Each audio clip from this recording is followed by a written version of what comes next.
Bærekraft i høyere utdanning. Hva det egentlig? På hvilken måte har dette en plass i utdanningssektoren? Utdanning handler ikke bare om å lære noe nytt. Det handler også om hvordan kunnskap produseres, hvordan den beveger seg, hvem som tar den i bruk, og hvordan den får betydning i folk sine liv. Men hvordan produserer vi egentlig kunnskap som kan ta høyere utdanning i en mer bærekraftig retning?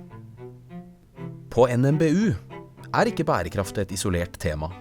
Det vevet inn i beslutninger, programmer, dokumenter og samarbeidsformer. En slags levende struktur som formes kontinuerlig. For å bli litt klokere har vi snakket med en som jobber med bærekraftspørsmål til daglig. Hei, jeg heter Astrid Sinnes, og jeg viserektor på Norges Miljø- og Biovitenskapelige Universitet, og jeg viserektor for bærekraft.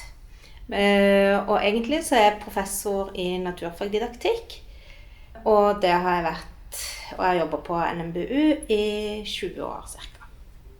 Jeg har flere spørsmål jeg har lyst til å stille Astrid. For dersom bærekraftsarbeid skal ha en effekt, så må vel studenter ikke bare forstå utfordringene, men også lære å samarbeide, påvirke og navigere i de nettverkene som de blir en del av. Så helt til å begynne med lurer jeg på, hvordan sørger vi for at kunnskap ikke bare forblir teori, men også blir til handling? Så vi har for eksempel i strategien vår at alle våre studenter skal ha handlingskompetanse, sånn at de kan bidra til en mer bærekraftig utvikling. Og da ble jo liksom spørsmålet, hvordan får du til det egentlig? Hva betyr det? Og da jeg ganske opptatt av at dette ikke, bærekraft handler ikke om, det ikke et tema, men det en retning. Så det handler ikke om at du skal stappe liksom tema om klimaendringer og sånn inn i alle fag. Det ikke sånn vi jobber. Men det handler om at vi må se hvordan kan mitt fag, eller hvordan kan den utdannelsen som jeg ansvarlig for, bidra til at vi klarer å gjøre ting på en ny måte, sånn at vi kan bidra til en mer bærekraftig fremtid. Og da blir det liksom relevant i alle fag. Sånn, da det ikke bare naturforvaltning hvor dette relevant, men det blir relevant i lærerutdanningen, og det kan bli relevant i veterinærutdanningen og alle utdanningene vi har. Og selv så har jeg jo jobbet med dette masse i lærerutdanningen, og vi satte som mål for lærerutdanningen allerede i 2005 at vi skulle utdanne lærere som kunne bidra til bærekraftig utvikling. Og så har vi jobbet med det systematisk frem til å sett på hva trenger lærerne egentlig å lære der? Hvordan må vi legge opp undervisningen? Jo, kanskje de trenger å bli gode på å jobbe, legge opp til tverrfaglig undervisning. Kanskje sånn at vi tar jo studentene med på fjellet og lærer dem hvordan de kan liksom ta med elever ut. Og, ja. Så jeg tenker at det et litt sånn møysommelig arbeid som tar lang tid, men som handler om at vi skal vi skal alle lære oss å gjøre ting på nye måter. Ikke bare noen av oss. Og så tenker jeg at hvis vi får til det, når vi har på norske universitet og høyskoler, så det 300 000 studenter. Og hva de lærer, det har jo noe å si for hvordan verden kommer til å bli. Så da tenker jeg også at det ganske viktig at vi deler med hverandre. Så det prøver vi også å få til hos oss. Vi har etablert Senter for bærekraftig høyere utdanning, hvor vi prøver å legge opp til at det skal bli lett å dele gode erfaringer. Så hvis vi har gjort noe som bra, så tenker vi at vi skal ikke vente lenge før det når andre. På samme måte så ønsker vi å lære av andre universitet hvis dere har gjort noe bra. Hva kan vi lære av det? Og da må vi ha gode arenaer for å bygge opp det. For jeg tenker at i universitet- og høyskolesektoren så det jo ofte sånn at du konkurrerer. Vi jo litt sånn konkurrerer om studentene, om forskningsmidler og sånn. Men på dette feltet så kan vi ikke konkurrere med hverandre. Her må vi samarbeide, for det så viktig det vi skal få til, og vi har så dårlig tid. Å forstå seg på bærekraftig utvikling, det én ting. Å gjøre bærekraft til en integrert del av hvordan institusjonen jobber og fungerer, noe helt annet. For at bærekraft skal bli mer enn en visjon, så må det oversettes til konkrete strategier, forankres i strukturer og engasjere dedikerte aktører som jobber for endring. Men hvordan organiserer et universitet seg for å skape reell bærekraftig endring? Jeg tror at jeg vil begynne med rådet til universitetsledelsen. For der tror jeg det er ganske viktig å ha en sånn funksjon som den som jeg har nå, med at det er noen som koordinerer ting sentralt. For det at selv om du kan tenke at alle vi er opptatt av dette alle sammen, så er det jo litt sånn at det er lett å gå inn i andre ting, og da tror jeg det er viktig å ha noen som har dette som et felt, og som kan liksom fremme det. Og det er også tydelig forskning som er gjort. Det er gjort forskning blant annet i Sverige og sett på hvilke universitet er det som får til å jobbe godt. Det er de som har en sånn koordinerende enhet. Og da må jo ikke den personen være alene. Det må liksom settes en ressurs, sånn at du får noe å jobbe med. Om det er folk fra forskjellige enheter som blir satt sammen som et team, eller om det er egne ressurser, det vet jeg ikke om har så stor betydning. Men det må være noen som er dedikert, tror jeg. I hvert fall i en overgangsfase. Og så må jo målet være at dette skal inn overalt, at det ikke trenger være noen dedikert ressurs. Men det tror jeg er viktig. Og så, for den enkelte ansatte, så tenker jeg at man må begynne i det små. Og liksom tenke over hva er det vi kan gjøre selv. Da jeg begynte på NMBU og fikk jobb med å lage et nytt lektorutdanningsprogram her for lenge siden, så klarte jeg å få de andre med meg på at vi skulle ha som denne overbygningen med at vi skulle utdanne studenter som var bærekraftige. Jeg visste ikke hvordan jeg gjorde det, men det ble liksom et utforskende prosjekt. Og det tror jeg alle kan gjøre. Du kan liksom begynne med din egen studieplan og tenke, hva kan jeg gjøre? Har jeg fått, når disse studentene kommer ut, har de lært å gjøre noe annerledes enn det de ville ha gjort før? Eller, ja.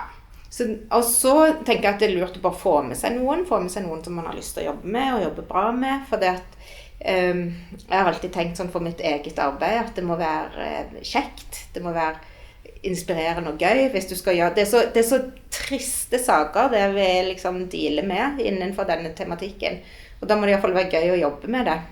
Og så for studenter så tror jeg at studenter kan gjøre kjempemasse. De kan legge press på ledelsen, de kan legge press på foreleseren, de kan stille spørsmål.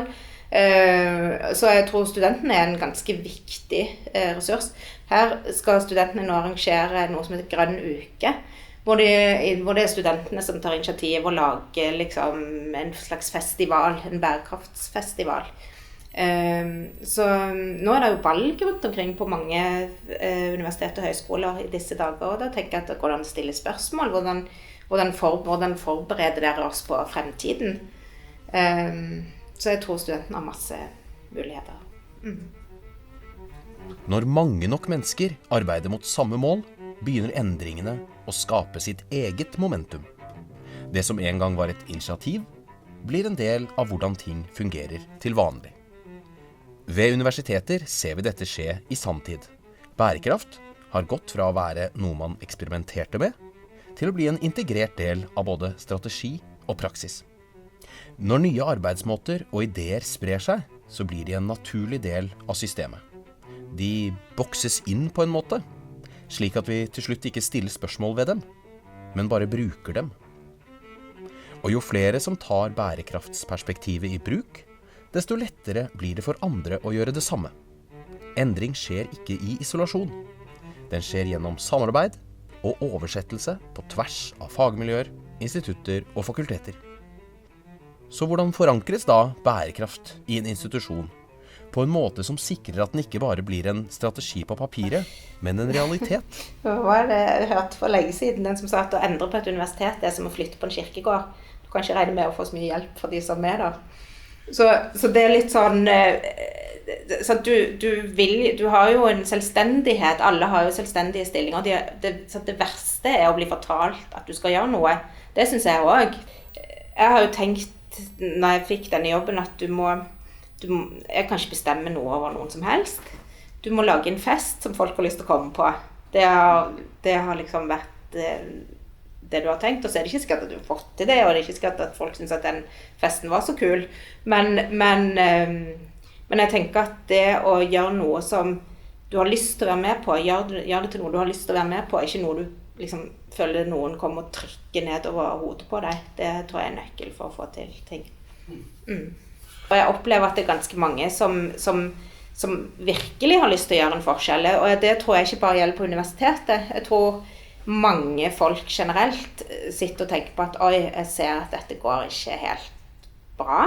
Nå, hva kan jeg gjøre? Og så kjenner du litt sånn, jeg vet ikke hva jeg kan gjøre og sånn. Og da tenker jeg at som universitetsansatt så kan du faktisk gjøre ganske mye. Det som jeg tror er viktig, det er å ikke prøve å få det inn i det du gjør til vanlig. Ikke med at dette må være noe som kommer i tillegg, men at man får det inn i sånt emnerevisjon, og så tar du dette da.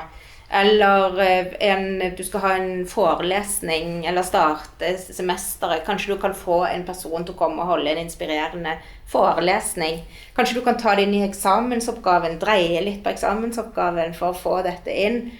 Det er kanskje ikke så mye mer enn det som skal til, og så begynner du et sted, og så kan du fortsette. Og så er det jo, tross alt, så er vi jo på universitetet, vi liker å holde oss oppdatert.